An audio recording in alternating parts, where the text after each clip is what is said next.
Pues es para mí un placer presentar a Leonardo Boff. Hace más de 40 años que nos conocemos y hemos compartido encuentros y palestras en España y América Latina. Las más recientes, creo recordar, han sido en las ciudades mexicanas de Puebla, Monterrey y Ciudad de México. Y como él mismo suele decir, somos también compañeros en la tribulación.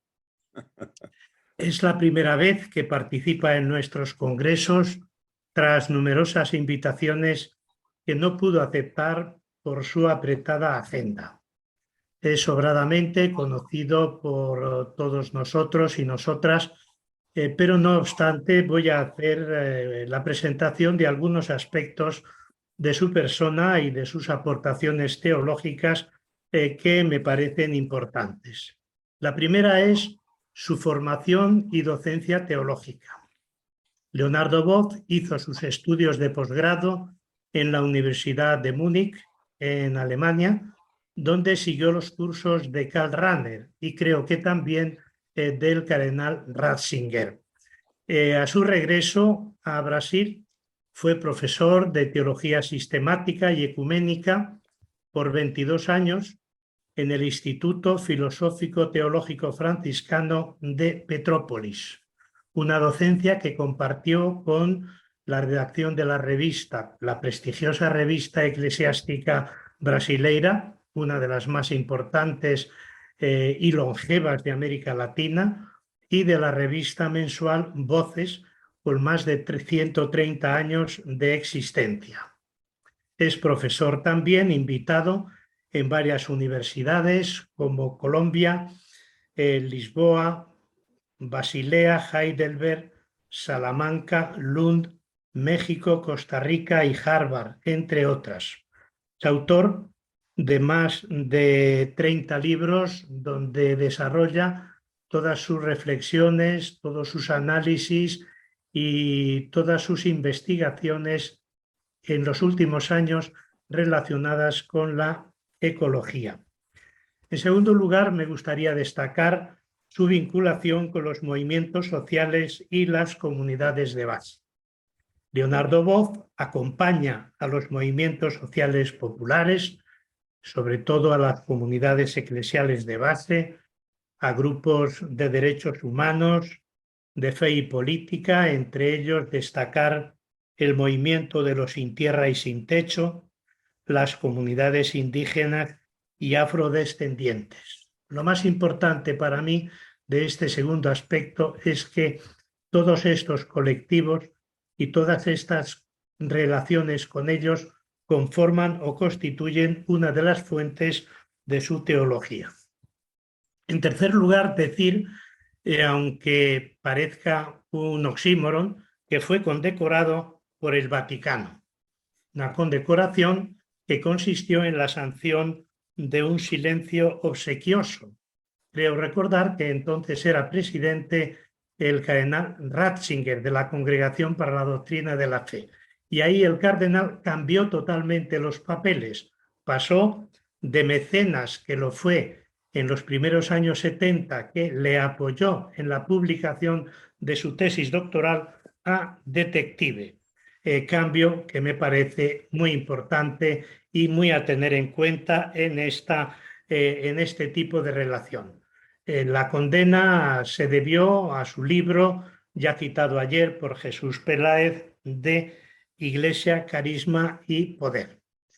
Y finalmente, referirme a las aportaciones que ha hecho en el tema que hoy nos ocupa, que va a ser hacia una iglesia samaritana y defensora de la naturaleza.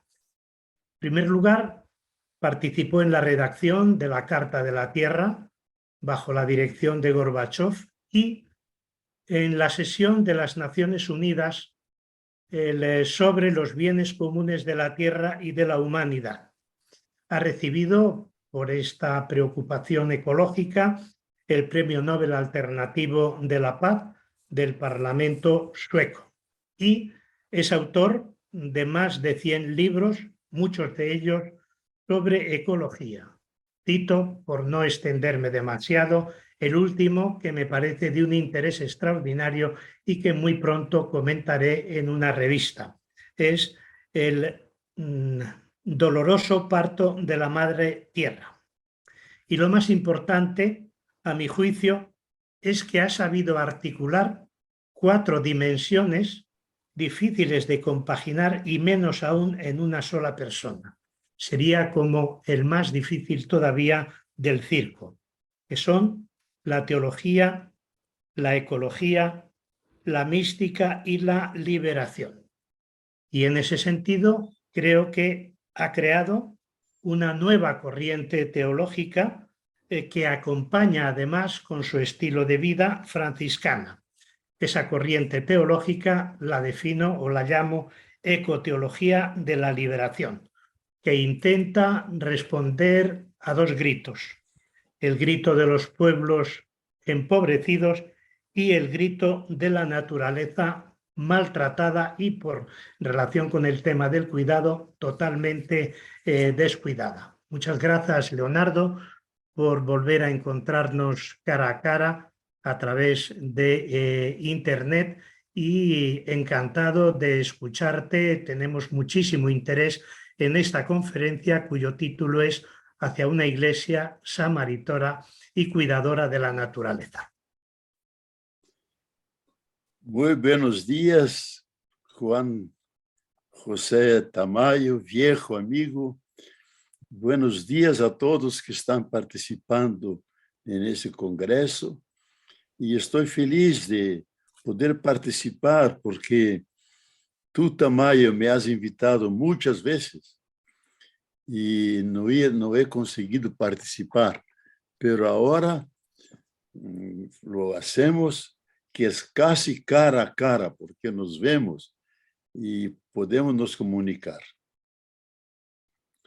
Y quiero añadir también mi gratitud por todos los apoyos que he recibido de teólogos españoles, especialmente en las tribulaciones todas que he pasado con el Vaticano, pero que gracias a Dios por el actual Papa Francisco hemos llegado a una profunda armonía e incluso colaboración a nivel personal, y él ha rescatado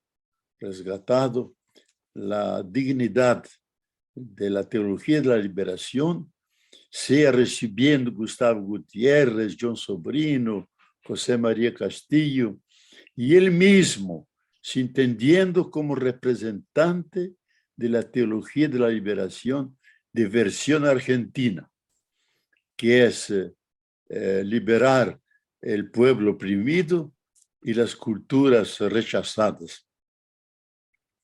Entonces, estamos en otra atmósfera, y especialmente porque él ha inaugurado en el magisterio de la Iglesia una ecología íntegra, no solamente una teología verde, sino una teología integral que incluye el ambiente, la política, la economía, la cultura, lo cotidiano y también la espiritualidad.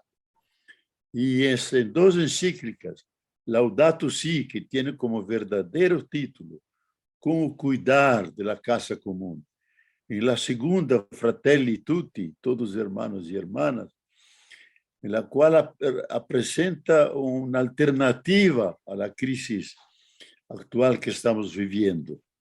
Y por eso los 2 textos, según Edgar Morin, Jeffrey Sachs y otros grandes ecólogos que trabajan, o sea, la sociología, o sea, la economía, en articulación con la ecología, dicen: con esos 2 documentos, el Papa está en la punta de la discusión ecológica mundial, por la amplitud del abordaje y por la urgencia que él impone, porque no tenemos mucho tiempo. Llegamos al punto de que nuestro futuro está amenazado. Por eso el tema que me han sugerido hacia una iglesia samaritana y cuidadora de la naturaleza es muy adecuada, porque es un intento de reflexionar sobre ese alarme ecológico que está dado y que él repetidamente vuelve en sus discursos y prácticamente todos los días en el Twitter tiene mensajes. Y en una que la escribió en la Fratelli Tutti, la repitió muchas veces en el Twitter, que dice: estamos todos en el mismo barco, o nos salvamos todos, o nadie se salva.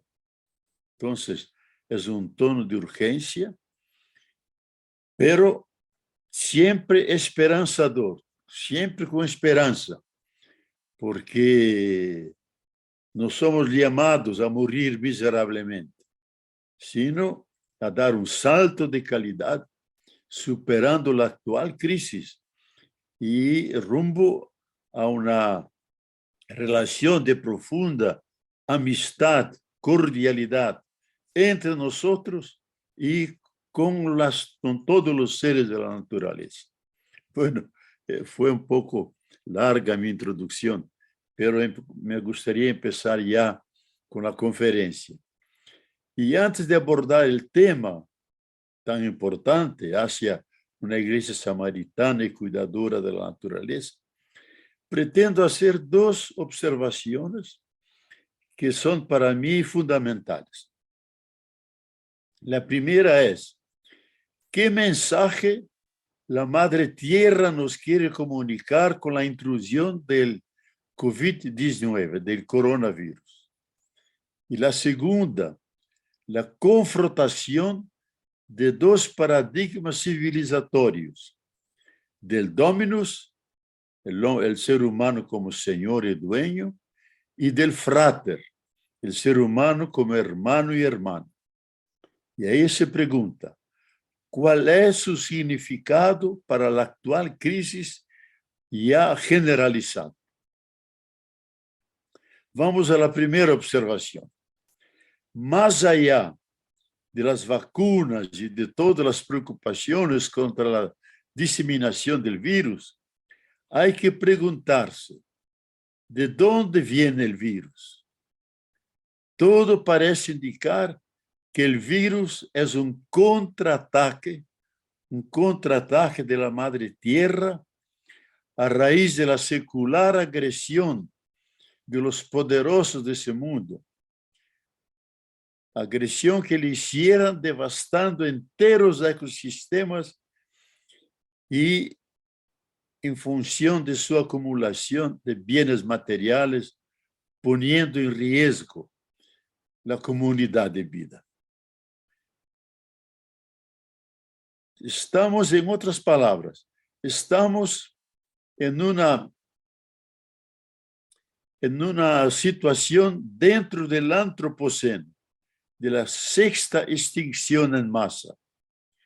Tocamos los límites ecológicos de la Tierra, al punto de que necesitamos más de un planeta y medio para atender el consumo, y especialmente el consumo suntuoso de una pequeña porción de la humanidad. La Madre Tierra nos quiere decir: paren ese tipo de relación violenta contra mí, que les doy continuamente todo lo que necesitan para vivir. En caso contrario, vendrán otros virus, todavía más dañinos, y eventualmente, como dicen los científicos, el next big one, el gran virus, contra el cual las vacunas serán ineficaces y gran parte de la biosfera podrá verse peligrosamente afectada. O vendrán otros eventos extremos como grandes catástrofes ecológicos sociales. Todo está indicando que tal mensaje no está siendo oído por los jefes de Estado, por los directores de las grandes corporaciones y multinacionales, y por la población en general. Si lo escucharan, tendría que cambiar su modo de producción, las ganancias absurdas y perder sus privilegios. Hay que reconocer que el virus cayó como un rayo, cayó como un meteoro rasante sobre el capitalismo neoliberal, desmantelando sus mantras, que son el lucro, la acumulación privada, la competencia, el individualismo, el consumismo, el Estado mínimo y la privatización de la cosa pública y de los bienes comunes. Mientras planteó inequívocamente la disyuntiva. ¿Vale más el lucro o la vida? ¿Debemos salvar la economía o salvar vidas humanas? Si hubiéramos seguido tales mantras, todos estaríamos en gran peligro. Lo que nos ha salvado fue lo que falta al capitalismo, es decir, la solidaridad, la cooperación, la interdependencia entre todos, la generosidad y el cuidado mutuo de la vida de unos y de otros y de la naturaleza. Eso es la primera observación. Ahora voy a la segunda.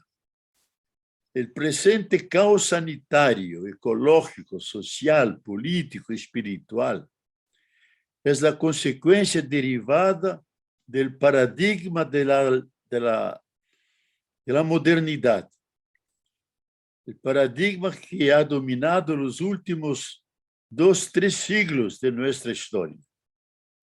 Los padres fundadores del siglo XVIII entendían al ser humano como el dominus, el maître y possesseur de la nature, como señor y dueño de la naturaleza, y no como parte de ella.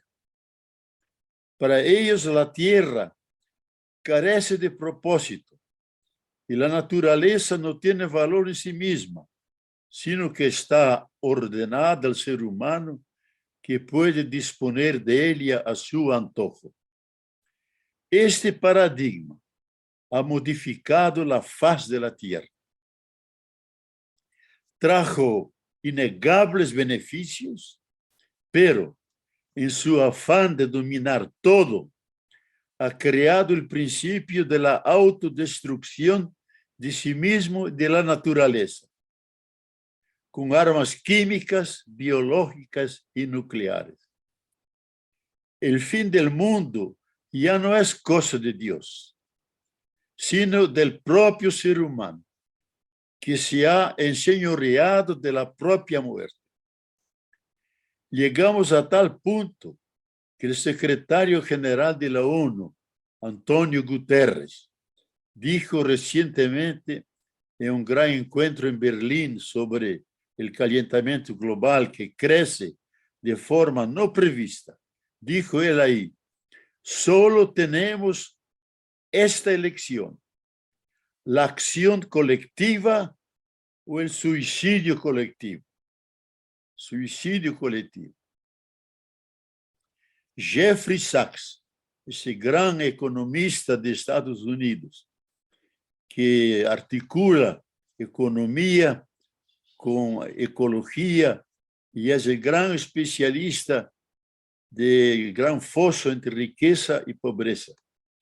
En la reunión en París que la NATO organizó para redefinir su política, no solamente en dirección a Rusia, sino a nivel mundial, dijo él, si los cientistas dijeran, y yo como cientista, si yo dijera lo que verdaderamente sabemos, ustedes iban a temblar de la cabeza a los pies, porque los números del IPCC, de esos grandes encuentros, son números políticos, soportables a los gobiernos y soportables a las grandes organizaciones. Pero la situación de la tierra es mucho más grave. Entonces, de cara de ese paradigma del dominus, del señor y dueño, el Papa Francisco en su encíclica Fratelli Tutti, que de una cierta manera yo la considero en términos paradigmáticos tan importante o más que la otra, como cuidar de la casa común. Ahí propone el Papa un nuevo paradigma, el del frater, el hermano y la hermana, el de la fraternidad universal y de la amistad social. Desplaza el centro de una civilización técnico-industrial, antropocéntrica, individualista, hacia una civilización de la solidaridad, de la preservación y cuidado de toda la vida. Sabemos por los datos de la ciencia que todos los seres vivos tienen el mismo y el común código genético de base. Es decir, los 20 aminoácidos y las mismas 4 bases nitrogenadas.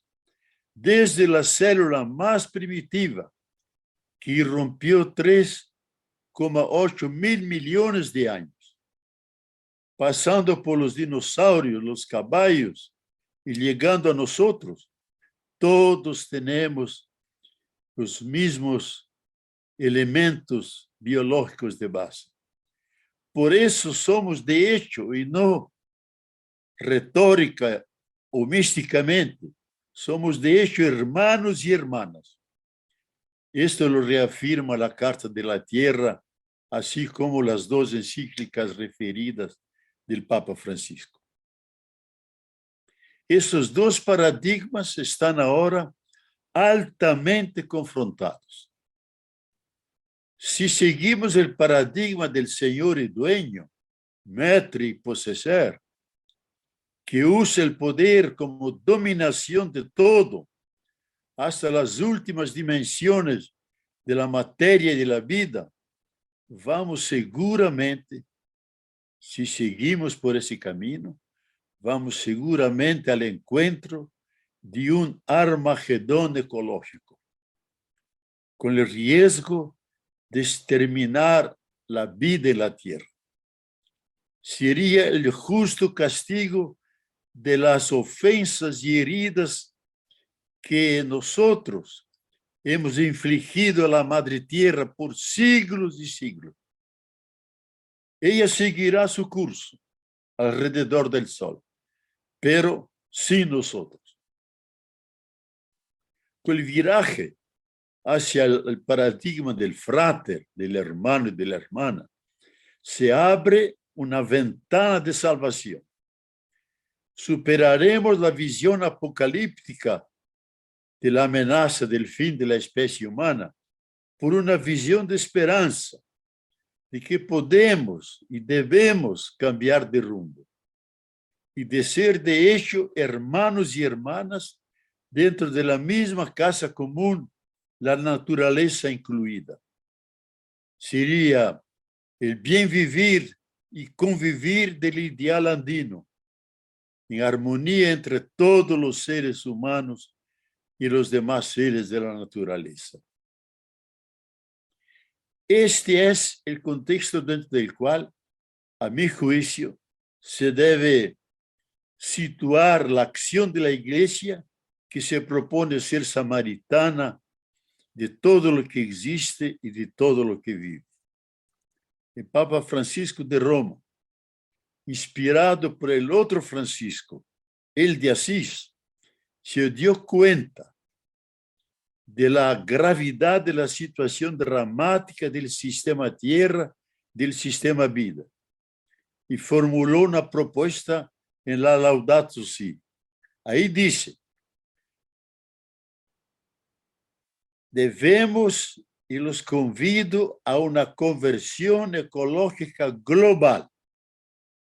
Y sigue además, yo cito, elaborar una pasión por el cuidado del mundo, una mística que nos anima, impele, fomenta y da sentido a la acción personal y comunitaria. En la Fratelli Tutti fue todavía más radical y como lo dije antes. Ahí el Papa con fuerza escribe, estamos en el mismo barco, o nos salvamos todos o nadie se salva. Creo que los elementos de las dos encíclicas, Laudato Si y Fratelli Tutti, pueden servirnos de inspiración para realizar la misión de ser samaritanos y cuidadores de toda la vida, como misión de cada cristiano y misión de la Iglesia en su universalidad. Pero lo primero es, ¿por dónde empezar? ¿Por dónde empezar? Aquí el Papa, en la Fratelli Tutti, revela su actitud básica, repetida a menudo en los encuentros con los movimientos sociales y populares, sea en Santa Cruz de la Sierra, en Bolivia, o sea en Roma o en otros lugares. Ahí dice el Papa, no esperéis nada de arriba, porque siempre viene más de lo mismo o todavía peor. Empiecen por ustedes mismos, desde abajo, desde cada uno de vosotros, a luchar por lo más concreto y local, hasta el último rincón de la patria y del mundo.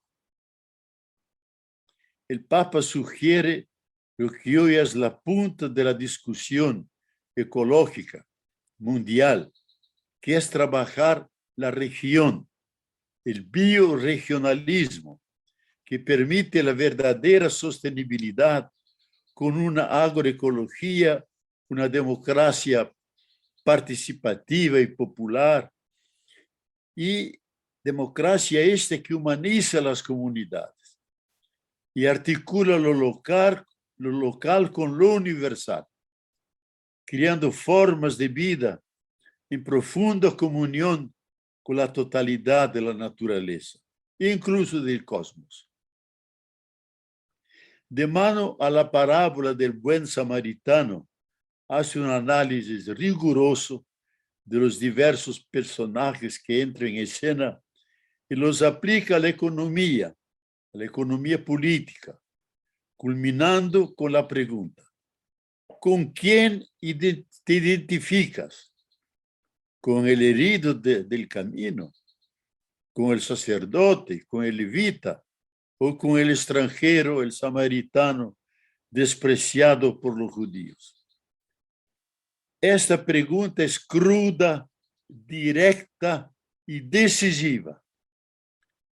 ¿A la cual de ellos te parece? ¿A cuál de ellos te parece? El buen samaritano se convierte en modelo del amor social y político de la fraternidad universal. Eso me hace recordar lo que decía el gran obispo de los indígenas en Chiapas, en México, siempre mal comprendido por Roma, incluso perseguido, Monseñor Samuel Ruiz. Yo lo escuché varias veces hablando a las personas, a grupos, que les planteaba esa cuestión. Decía, esta es la pregunta que el juez supremo hará a cada uno de ustedes en el término de la vida. Y lo está haciendo y lo hizo también a la reina Elizabeth II. Y la pregunta es, ¿de qué lado estuviste? ¿De qué lado estuviste? ¿A quién has defendido? ¿Qué personas has elegido? La contestación a esas preguntas se decide el destino de cada ser humano. Como nunca antes en la historia, sea local, sea universal, la Iglesia debe mostrarse samaritana, porque son millones y millones caídos de los caminos, muriendo de hambre o de las enfermedades del hambre. Es cruel constatar que 1% de la humanidad detiene más riqueza que 4,6 mil millones de personas. Son inhumanos, son sin piedad. En ese campo, en todos los países, las iglesias se han mostrado samaritanas, especialmente con los más vulnerables. Una ola inmensa de solidaridad se ha mostrado en los movimientos cristianos que han ofertado centenares de toneladas de productos agroecológicos y millones de platos de comida a los marginados en las periferias de las grandes ciudades. Así lo ha hecho en Brasil, por ejemplo, el movimiento de los Sin Tierra, que ha donado centenares de toneladas de productos agroecológicos y millones de platos de comida en las grandes ciudades donde viven en las periferias los pobres y los despreciados. Curiosamente, el Papa Francisco, en el arco del nuevo paradigma de la fraternidad universal y del amor social, confiere un significado político a dimensiones que siempre fueron tratadas en el campo de la subjetividad, como la ternura, el cuidado, la amabilidad. Afirma él que en la política hay lugar para el amor con ternura a los más pequeños, a los más débiles, a los más pobres. Ellos deben enternecernos y tienen el derecho de llenar nuestra alma y nuestro corazón. Sí, son nuestros hermanos y hermanas, y como tales debemos amarlos y tratarlos de esta manera. Así lo dice el número 194 de la Fratelli Tutti. Se pregunta, ¿qué es la ternura? Y responde, es el amor que se hace cercano y concreto. Es un movimiento que procede del corazón y llega a los ojos, a los oídos y a las manos de las personas. Igualmente define la amabilidad en su aspecto político, que significa, dice él, un estado de ánimo que no es áspero, duro, rudo, sino afable, gentil, que sostiene y conforta. La persona que posee esta cualidad ayuda a los demás a ser más llevadera nuestra existencia. Este es un desafío para los políticos, hecho también a los obispos y a los sacerdotes, hacer la revolución de la ternura. En Brasil, cuando estuvo por la primera vez, y que fue la única, lo repitió varias veces. Ustedes tienen que hacer la revolución de la ternura. De la misma forma va el tema de la solidaridad, que es una forma de cuidar de la fragilidad humana. La esencia de la Iglesia, cuyas raíces se encuentran en la comunión de las tres divinas personas, reside en la comunión y no en la sacra potestas. Es decir, em sua estrutura, não em sua estrutura hierárquica, desigual e piramidal. O Papa Francisco, especialmente Laudato Si, lo traduz em termos da moderna ecologia e física quântica. Um hilo conductor recorre todo o texto, sosteniendo que todo está relacionado e não existe nada fora da relação. Aqui reside o princípio ecológico básico e também que tem um valor eclesiológico. A missão da Igreja é construir puentes afectivos entre todos e com a natureza. É rehacer as relações rotas por el individualismo, por essa característica que é própria da cultura do capital. De hecho, a bioantropologia e a psicologia evolutiva han deixado claro que a essência específica do ser humano é cooperar e relacionar-se com todos. Não há nenhum gen egoísta formulado por Dawkins a los finales de los años 60 del siglo pasado, sin ninguna base empírica, pero con gran trasfondo imperial y político. Todos los genes, nos dicen los biólogos, están interrelacionados entre sí y dentro de las células. En ese sentido, el individualismo, valor supremo de la cultura del capital, es antinatural y no tiene ninguna sustentación biológica y mucho menos ética.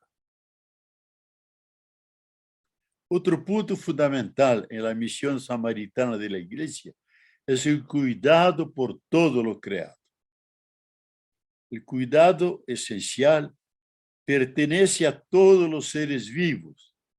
Y según la antigua fábula de Higino, ese esclavo de Egipto que Augusto César lo llevó a Roma, que cuenta la fábula del cuidado, que fue muy profundizada por Martin Heidegger en su Ser y Tiempo, cuando se pregunta cuál es la esencia del ser humano. Y ahí dice, no es el espíritu, no es la libertad, no es la creatividad, sino que es el cuidado. Porque el cuidado es la esencia de lo humano, sin la cual nadie subsiste.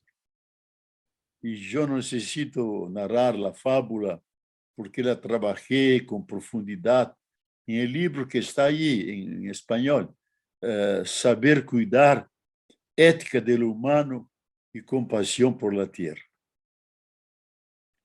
El cuidado es además una constante cosmológica. Las 4 fuerzas que sostienen el universo, la gravitatoria, la electromagnética, la nuclear débil, la nuclear fuerte, actúan sinergéticamente, con extremo cuidado, sin el cual no estaríamos aquí reflexionando sobre esas cosas. El cuidado supone una relación amigable con la vida, protectora de todos los seres, porque los ve como un valor en sí mismo, independientemente del uso humano. Fue la falta de cuidado de la naturaleza, devastándola, lo que hizo que los virus perdieran su hábitat, conservado durante millones de años, y pasaran al ser humano. Todo lo que cuidamos, lo amamos, y todo lo que amamos, lo cuidamos. El ecofeminismo ha aportado una contribución significativa a la preservación de la vida y de la naturaleza com a ética do cuidado, que eles, especialmente em Estados Unidos, também em Espanha, com a Adela Cortina, em tensão com a ética da justiça, dominando desde Aristóteles, eles han desenvolvido essa ética do cuidado, porque o cuidado adquiere uma especial densidade em las mulheres. Outro ponto fundamental da missão da Igreja é a solidariedade. Está em el coração de nossa humanidade e de suyo é valor eclesiológico, como se pode constatar nas comunidades de la Igreja primitiva e eu añadiria em las comunidades eclesiales de base que estão fuertes na América Latina e pouco por todas as partes da Igreja. Os bioantropólogos nos han revelado que quando nossos antepassados antropoides buscavam seus alimentos, não os comiam aisladamente. Los levavam ao grupo e serviam a todos, começando por os mais jovens, depois a los maiores e luego a todos os demás. De isso surgiu a comensalidade e o sentido de cooperação e solidariedade. Foi a solidariedade lo que nos permitiu dar o salto de la animalidade a la humanidade.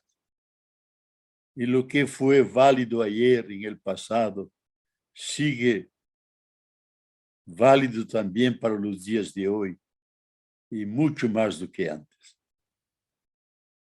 Essa solidariedade não existe solo entre os humanos. É outra constante cosmológica.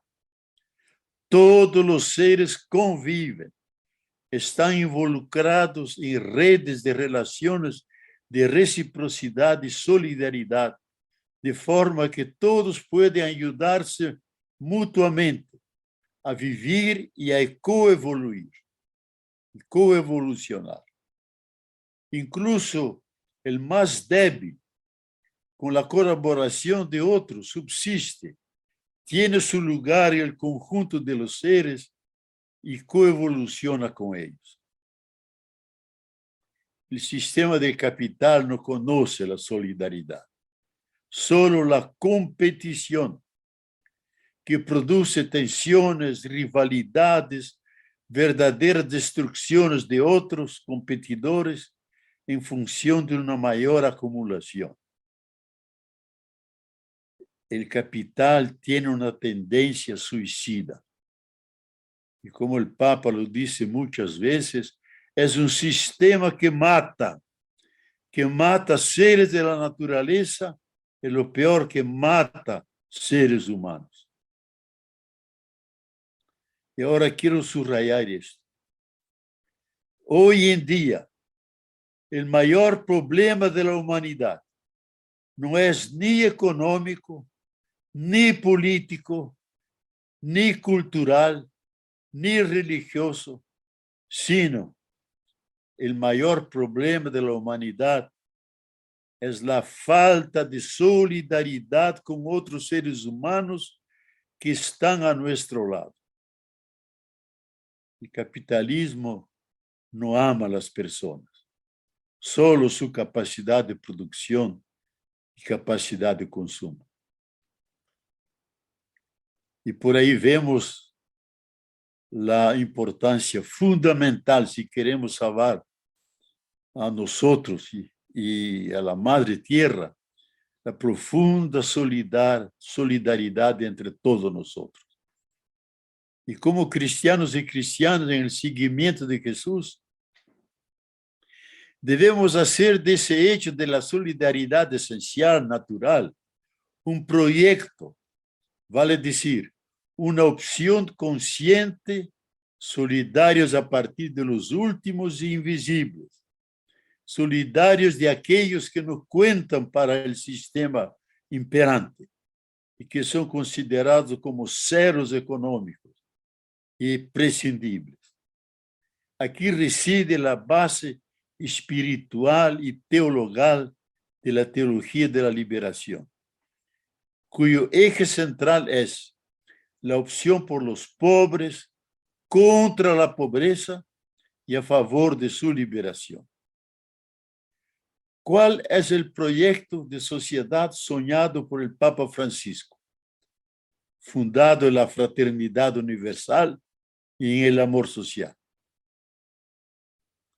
Lo que resulta de sus textos y pronunciamientos es una sociedad biocentrada, una sociedad biocentrada.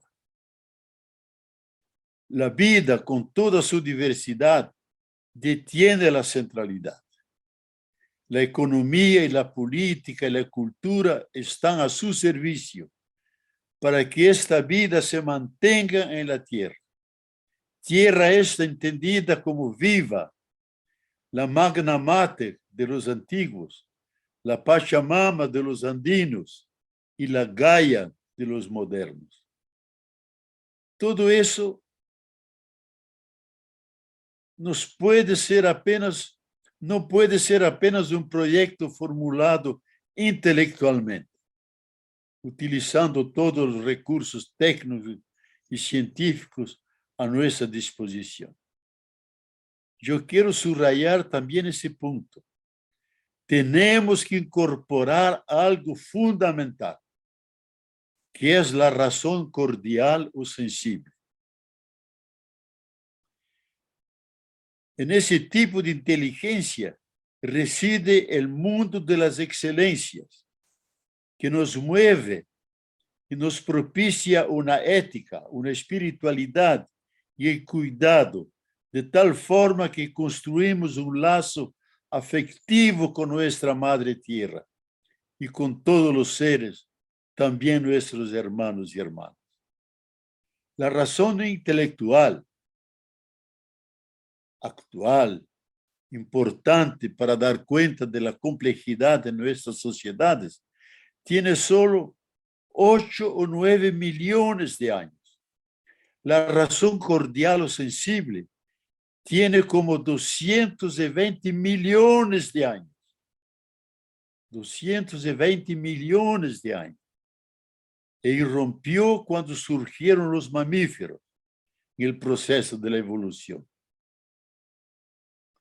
La madre, al dar a luz a su cría, la ama, la cuida y la defiende. Nosotros, los humanos, somos mamíferos racionales más que animales racionales. Somos penetrados de afecto, afectamos y somos afectados, penetrados de cuidado y de cariño con nuestros hijos y nuestras hijas y también con nuestros hermanos y hermanas.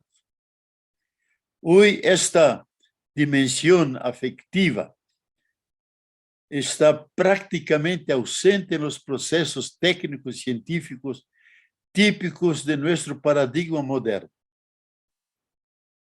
Importa enriquecer la razón intelectual con la razón sensible y cordial, para movernos a amar y a cuidar de la tierra y de toda la naturaleza. En su encíclica Laudato Si, Papa Francisco muestra varias veces, poéticamente, esa razón cordial y sensible.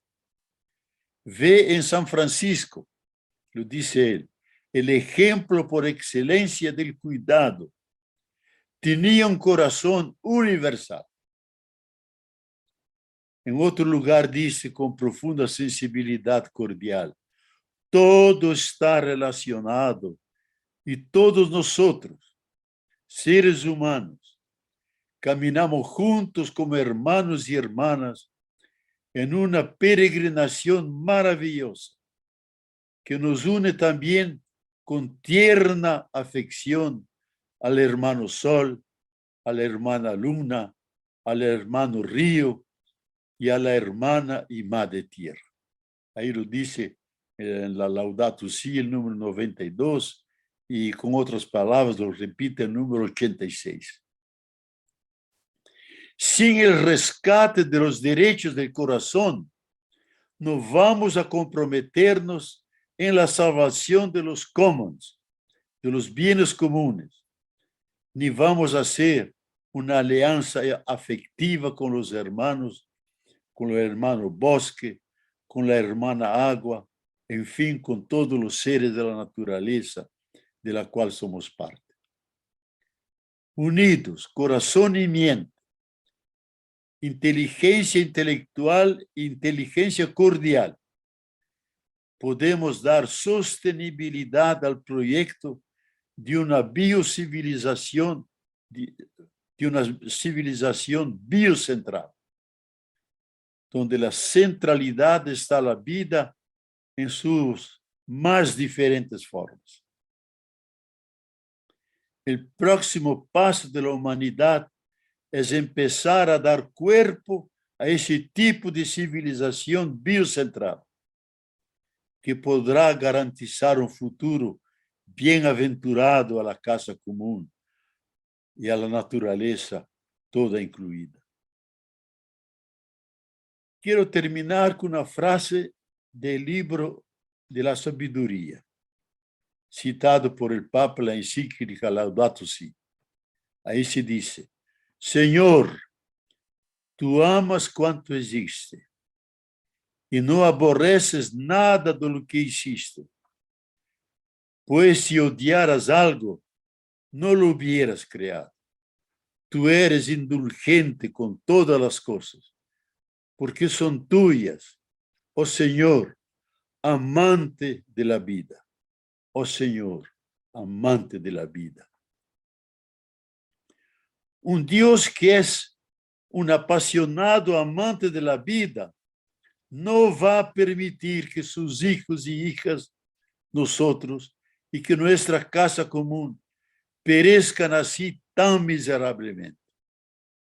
Tenemos esperanza de que habrá cambios substanciales en la conciencia de la humanidad de cara a las amenazas que pueden exterminarla, que hará, en fin, una conversión ecológica global, como lo ha pedido el Papa. Y así seguiremos viviendo y resplandeciendo en ese pequeño y radiante planeta, nuestra gran madre y casa común, que es la Tierra. Dixi et salvavi animam mea. Muchas gracias, hermanos y hermanas. Muchas gracias, Leonardo. Bueno, la gente ha valorado mucho y está valorando en el chat tu intervención, pero bueno, por no perder mucho tiempo, te paso algunas preguntas. Por ejemplo, si tú crees que habría que reinventar la ONU, como había dicho Miguel de Escoto, que dice Fernando Bermúdez, porque cree que cooperaste con él, ¿no?, en la Declaración Universal del Bien Común de la Madre Tierra. Sí, Margarita. Yo trabajé junto con Miguel de Escoto y François Autar y otra pequeña equipe para reelaborar la ONU, porque la ONU es un instrumento del imperio, especialmente de Estados Unidos y de aquellas potencias que tienen la capacidad de veto y así abortar todos los proyectos. Había 140 naciones que estaban dispuestas, estaban abiertas a ese cambio. Pero Estados Unidos, Inglaterra y Francia no querían saber nada de eso. Hemos trabajado incluso con Stiglitz, que era el gran economista Nobel de Economía, que tiene una profunda capacidad de pensarlo en términos de riqueza, pobreza, cordialidad, una tierra como casa común y viva. Alguien que asumió un poco, es capitalista, pero asumió mucho el el paradigma nuevo. Está en curso por todas las partes. Yo veo en España que hay toda una articulación para reinventar la ONU. Pero yo tengo la impresión que hay que no reinventar la ONU. Crear otra ONU paralela, esvaciarla, crear una articulación, especialmente ahora, después del coronavirus, que nos obligó a pensar una coordinación central, plural, de los problemas de la humanidad, y que el virus ha hecho obsoleta la soberanía de los países, que tenemos que crear, sí, una coordinación global para problemas globales, y ahí sí crear otras alianzas con países y con objetivos realmente globales y que nadie puede tener el privilegio de un voto y sean todos iguales, donde estarán presentes indígenas, negros, hombres, mujeres, científicos, personas religiosas, los representantes de la humanidad. Quién sabe también perros y otros animales, porque ellos también, por su voz, puede aceptar o rechazar lo que decimos.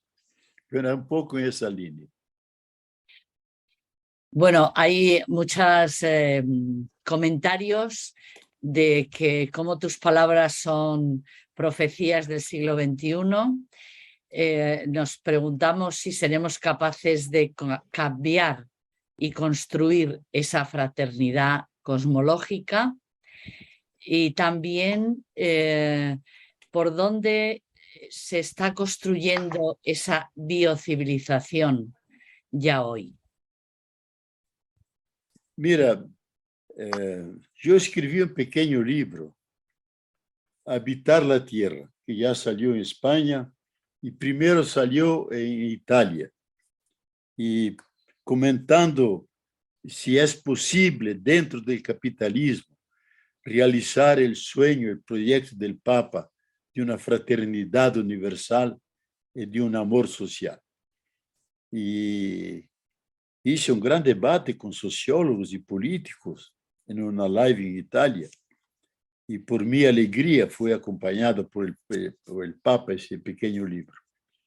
Yo digo, mientras continúen relaciones de explotación de la tierra de las personas como modelo dominante en el mundo, no es posible realizar este sueño.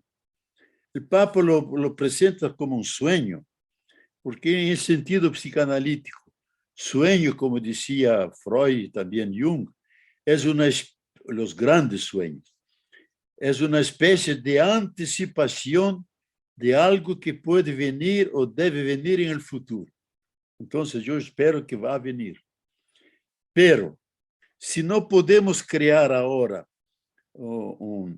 esa sociedad, podemos por lo menos meter una cuña, vivir un otro modo de presencia en el mundo, en el cual nos hacemos más iguales, más fraternos, poner relaciones que sean realmente incluyentes, empezar a lanzar en la tierra una semilla, porque el sistema nos ha cortado el árbol, el tronco, las flores, las hojas, pero ha olvidado incluso las raíces, pero ha olvidado que nosotros somos una semilla. En la semilla están las raíces, están el tronco, están las hojas, están las flores, están los frutos. Entonces yo veo por todas las partes donde voy, especialmente en los foros sociales mundiales, que esa semilla está fermentando, está creciendo en todas las partes de la tierra. No tiene todavía la hegemonía, pero tiene la fuerza del futuro, de la esperanza. Porque el actual sistema no nos puede dar ninguna esperanza, porque va de mal a peor, y nos presenta amenazas cada vez más graves, como ahora el Papa lo advierte siempre, que estamos dentro de la tercera guerra mundial y que si esa viniera, como lo dice Noam Chomsky, será 1 más 1 igual a 0.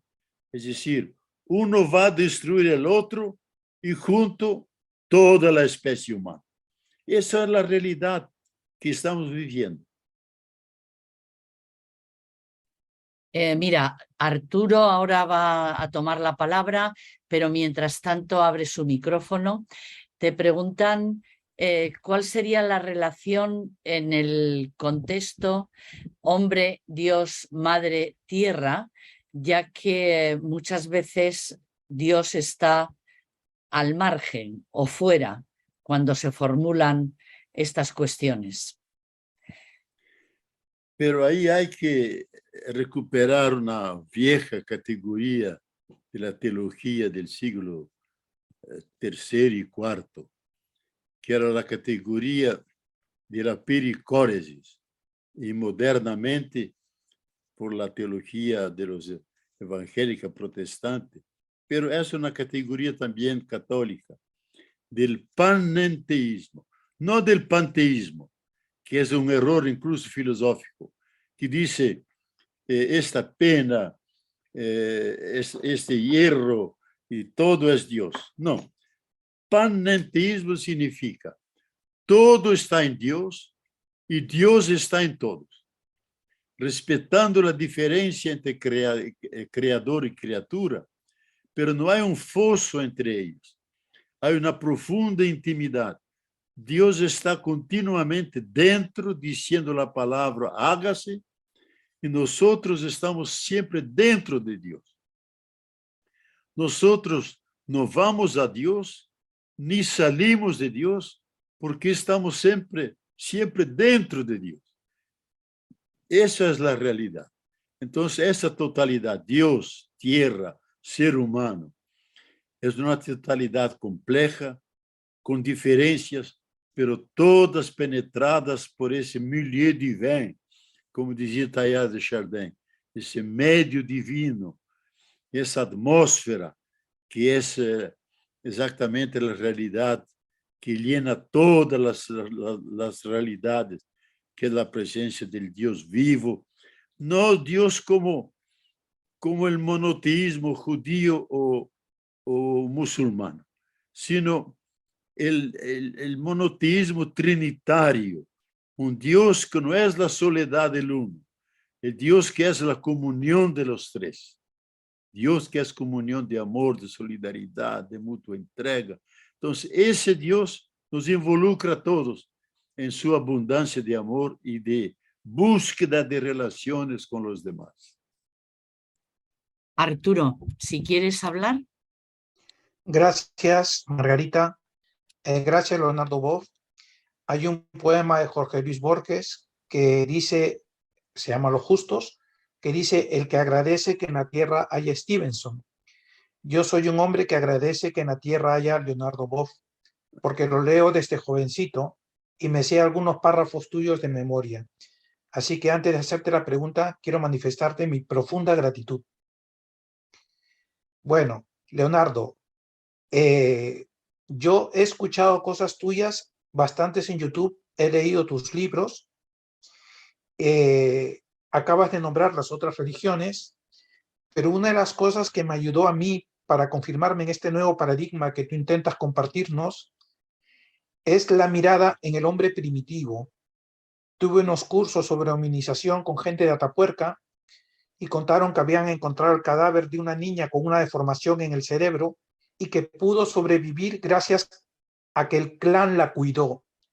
Entonces yo le pregunté al ponente y le dije: ¿tú crees que la solidaridad es lo que nos ha hecho humanos?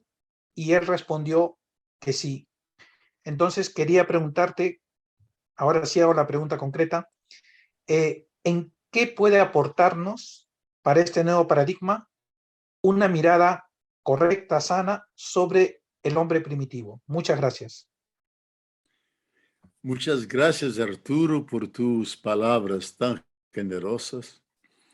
En mi vida de un teólogo desgraciado aquí en la periferia del mundo, he tenido mucho contacto con naciones indígenas, porque durante 10 años, yo y mi hermano Clodovis, pasábamos enero, febrero y julio en la floresta amazónica, apoyando a las comunidades de base dentro de la floresta, porque no había sacerdotes, no había nada de eso. Y subíamos y descendíamos los ríos y hemos podido contactar a muchos indígenas. Y algo maravilloso, que ellos no se sienten parte de la naturaleza. Ellos dicen, nosotros somos naturaleza. Nosotros somos naturaleza. Cuidando a nosotros, cuidamos da natureza. Cuidando da natureza, cuidamos a nosotros. E eles têm esse sentido profundo de fraternidade. Quando entram no bosque, pedem licença. Quando vão a talar árvore, fazem todo rito de desculpa, porque ela necessita para ser uma porta, para ser móvel, algo que necessita. E plantam outras 2 árvores para compensar aquilo que han talado. Então, eles são os verdadeiros doutores e maestros de nossa cultura del novo paradigma, porque eles sabem viver essa profunda comunhão com essa totalidade, com o universo. Se sentem hijos de las estrelas, se sentem hermanos e hermanas de los animales, realizam-se em seus mitos, que não são mitos, são expressões da profundidade do ser humano, se casam com animais. Casar-se não é como para nós convivir sem mais, em amor e tal, sino é de viver uma profunda intimidade.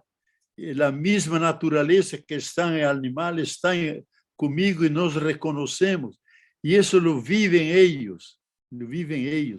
Eu tenho aqui uma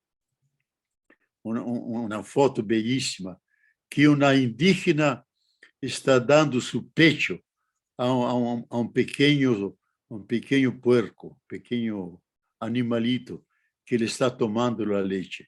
Aí se vê a profunda harmonia, fraternidade, solidariedade que vivem eles com a natureza. Então, temos que revisitar esses indígenas.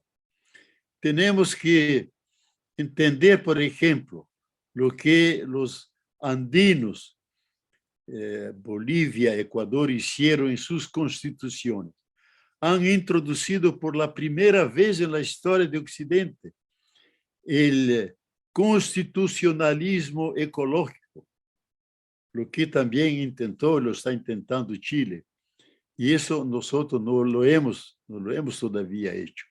Es decir, somos todavía antropocêntricos, al máximo sociocêntricos, pero não somos biocêntricos, cosmocêntricos, onde todos esses elementos formam uma imensa totalidade e nós estamos involucrados e somos parte essencial dessa realidade. Era isso que eu te contestaria, Arturo. Leonardo, dice otro participante que, bueno, aquí sabes que estamos muy cerca de Ucrania, y dice Antonio, por desgracia yo veo que la Unión Europea parece volver por la guerra de Ucrania al uso de las energías fósiles, nuclear, gas, etcétera, porque falta el gas ruso. Incluso por la guerra se quiere volver a implantar de nuevo el servicio militar. Y él pregunta, ¿hay esperanza? Y por otra parte, Carmen te pide unas pautas para la revolución de la ternura. Bueno. Y te estoy agrupando un poquito las preguntas. Y Antonio Duato te pregunta, dice, en esta crisis y teniendo en cuenta los nuevos paradigmas del siglo XXI, ¿acaso deberíamos renunciar a la palabra y concepto del Dios teos y aceptar en que estamos en época de posteísmo? Bueno, tiene suficiente de momento. Ya, bueno. Antonio, eu, como soy viejo, ya me he olvidado de la pregunta de Antonio.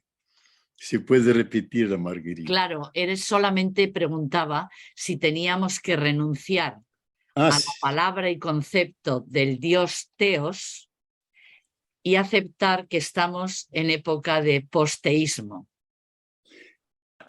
Mira, a mí no me gusta esa expresión de posteísmo, como si Dios fuera una añadidura que está agregada a nosotros y que puede faltar. Digo, no, hay que pensar al revés. Hay que pensar, especialmente como teólogos, pensar el ser humano a partir de Dios, y no pensar Dios a partir del ser humano. Porque ahí descubrimos nuestra profundidad, nuestro misterio. Yo lo he escuchado muchas veces a Rahner diciendo eso. El gran misterio está en nosotros, porque es expresión del supremo misterio que es Dios. Entonces son dos misterios que están continuamente articulados. Entonces para mí no hay posteísmo. Lo que puede haber, porque una cosa es la realidad, otra cosa son las formas como expresamos por palabras, mitos, narrativas, expresiones, esa realidad. Entonces yo digo que Dios, diciendo una fórmula extremadamente amplia y con el riesgo de ser un poco abstrata, Dios o esa realidad es el ser que da el ser a todos los seres.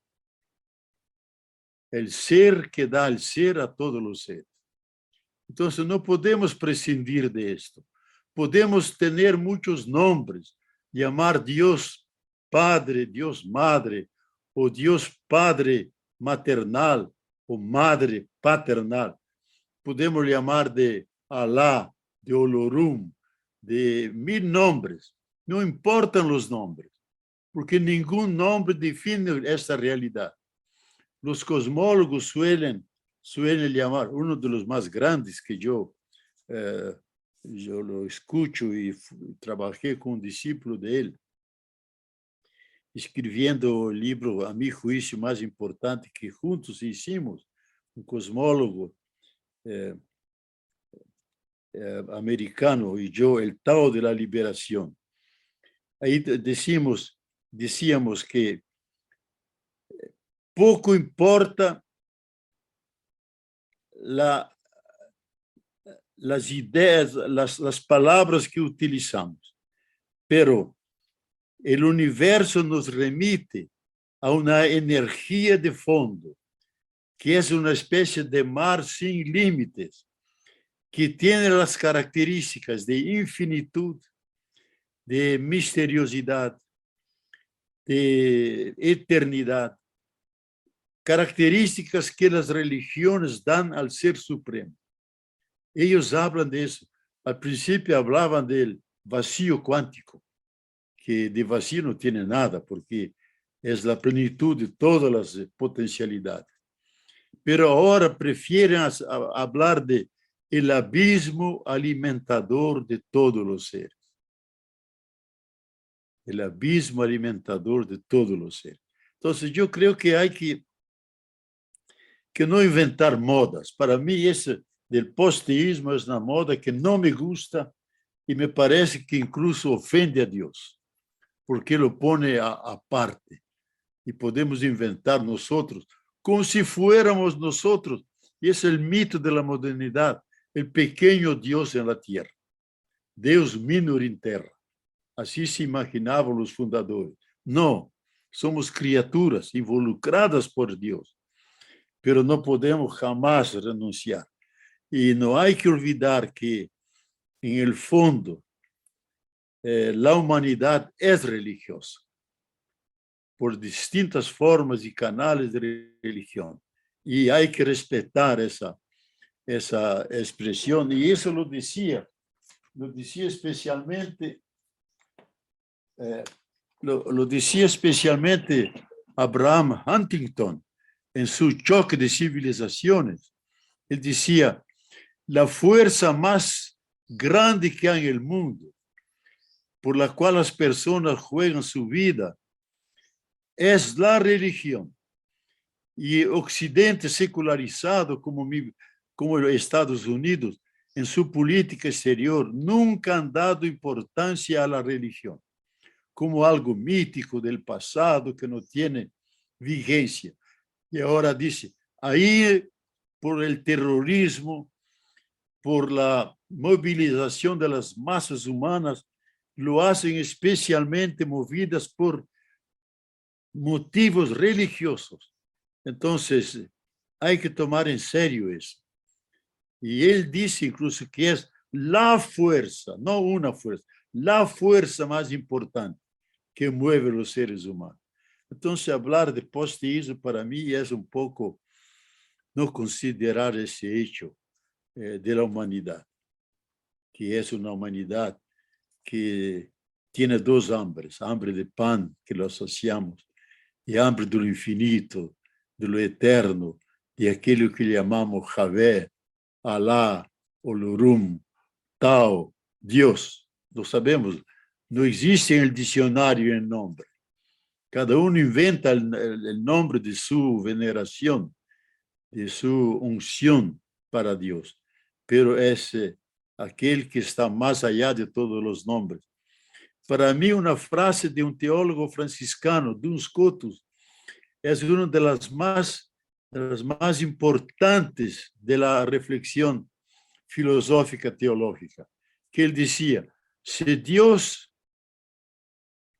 es un ser como nosotros, entonces Dios no existe. Porque Él no es un ser como los demás seres de la naturaleza. Es aquel ser que crea la posibilidad que haya seres y que sostiene todos los demás seres.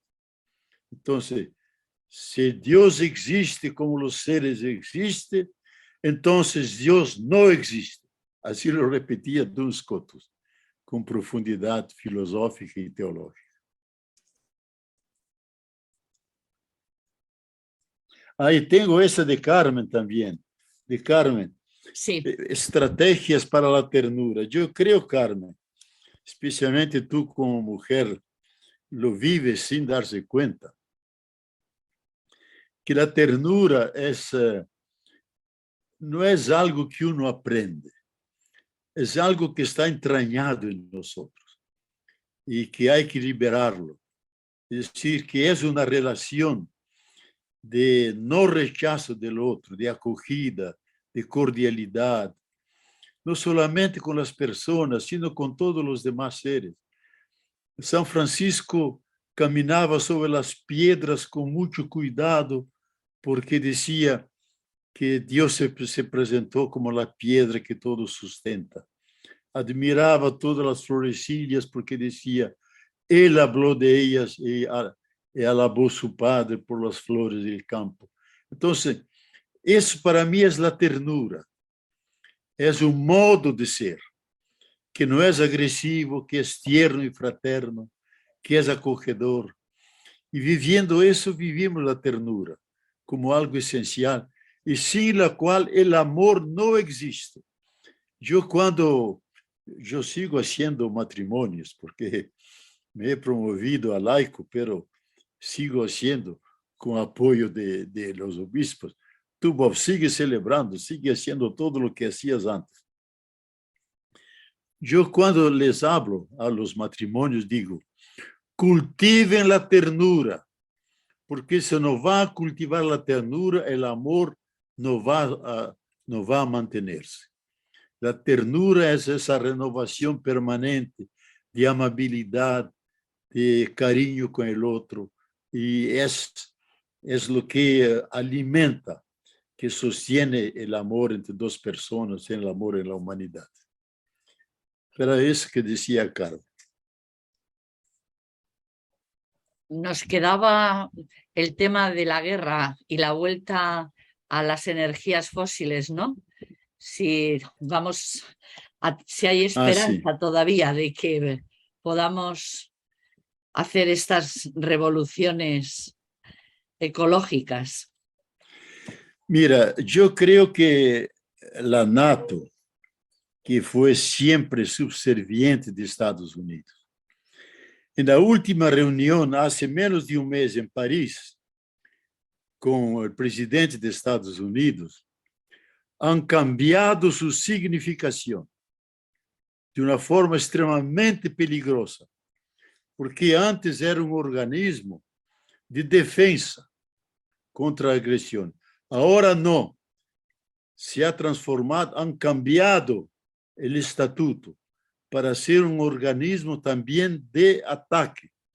Y dicen de una forma que yo creo extremadamente peligrosa. Dice, tenemos dos enemigos para vencer. El primero es Rusia y más adelante es China. Ya no hablan de adversarios, hablan de inimigos. Y hablar de inimigos es referirse al gran jurista de Hitler, Carl Schmitt, que decía que una nación solamente se constituye como nación cuando identifica un enemigo, lo llama de feo, lo calumnia, lo persigue y hasta lo elimina. Si no consigue eso, no es una nación libre. Por esto ellos han elegido la categoría del enemigo, no solamente para Europa, para toda la humanidad, toda la humanidad. Puede ser que ahora la NATO decida intervenir en América Latina, porque han cambiado el estatuto en función de mantener el ideal imperial de Estados Unidos. Un mundo, un imperio. Cubrir todos los espacios. Full screen dominance. Dominar todos los espacios con más de 800 bases nucleares, gran parte de ellas con ojivas nucleares. Y tercero punto, que es de esa estrategia, combatir los regímenes que se oponen a esto y que no se coordinan con esa estrategia. Entonces, no es la multipolaridad, el mundo pluriglobal, no. La única globalización viene desde el imperio que se impone a todos y destruye a los que se oponen y admiten la diversidad. Entonces, eso ha agravado mucho la situación de la humanidad. Y por eso, si el Papa lo repite, esa semana lo dijo de nuevo, que estamos peligrosamente dentro de la Tercera Guerra Mundial. Efectivamente, han creado el estatuto jurídico militar para llevar adelante esa guerra a nivel mundial. La NATO con Estados Unidos, entonces, digo, basta con lo que ustedes españoles me perdonen, basta con que Europa ha hecho. Ha dominado el mundo, ha creado la esclavitud, nos ha sometido como colonias, nos ha explotado y han creado su riqueza, arrancando riqueza de nuestros pueblos. Ha cometido verdaderos genocidios en toda América Latina de millones de personas. Han creado las grandes guerras mundiales que en las dos últimas mataron más de 100 millones de personas. Eso fue Europa que lo ha hecho. Desde Europa se ha hecho. Entonces, hay que temer y hay que tener esperanza. Y aquí yo repito algo que encontré en San Agustín. San Agustín dice, tenemos tres virtudes: la fe, la esperanza y el amor. Si perdemos la fe, es triste, pero seguimos viviendo. Si perdemos el amor, encontramos otro amor, otra persona. pero no podemos perder la esperanza, porque la alternativa a la esperanza es el suicidio. Pero añade San Agustín, la esperanza tiene dos hermosas hermanas, la indignación y el valor.